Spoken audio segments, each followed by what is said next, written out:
everyone. We have Bart and Jennifer Mills, which I like to call Bartifer, and they're going to be, obviously our movie reviewers, and they're going to be doing the Netflix movie. It's called Hit Man. So welcome, Bart and Jen.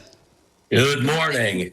Yeah, you say that like he's a man who had a few hits, like Glenn Powell in the 80s. But yeah, this is a Richard Linklater movie. He was the director of all the Before Sunrise movies, Boyhood, and quite a few. Probably one of our better directors for the 20th and 21st century. It is available on Netflix. It had a short movie run. This is one of those movies that have been sort of in the works for a long time. Glenn Powell was the lead in this, and Glenn Powell has been in.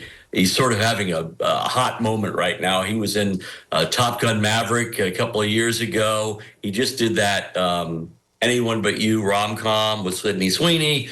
That was sort of a huge hit, and he's coming out this summer in what will certainly be a classic, Twisters, which is a follow-up to the important a 90s movie, right? Twister. So this is a story based on an actual Texas Monthly article years ago about an actual Texas professor who did part-time work with the local police department, ends up being sort of a honeypot for would-be spouses and people who want to hire a hitman. And so it starts off as sort of the largely true story, and then it eventually migrates into what is a rom-com slash thriller slash noir slash a whole lot of other stuff, and sort of a comedy. All right, so when I looked at the description of this, it said romance, crime, comedy. I was like, this is a little bit of everything, a whole kit and caboodle in this movie. So, but you didn't seem too impressed. I don't know, maybe you were, but you didn't sound too impressed when you were describing it.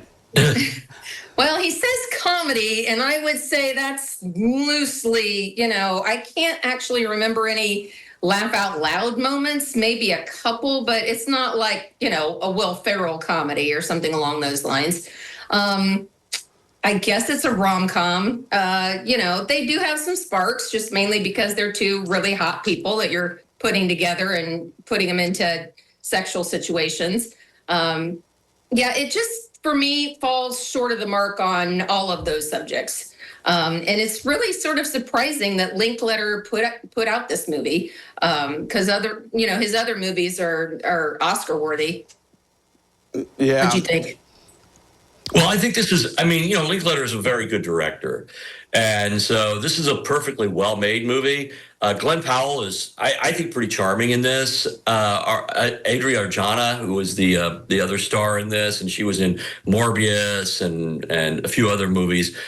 She's wonderful. I think I think everybody's really good at what they're doing. The problem I have with it is that it goes in so many directions and tries to be so many things that it sort of loses its vibe. The other thing we were talking about is the fact that earlier this year, another Hitman movie came out, which was, I'm losing the name of it. But The Assassin? No, not The Assassin. The one with Skarsgård. Yeah. But so there's been a couple of other Hitman movies out this year, and a couple of them were frankly better, including one by David Fincher, which was genius. So we sort of get lost in the topic, but otherwise, it's a really well-made movie, and it's well acted, and I think a lot of people really dig it. It just didn't fall for us. All right. Well, Bart and Jen, thanks so much for joining us today. Appreciate it. All right, thanks. Have a good one. You're right. So don't go away. We'll have more when we return.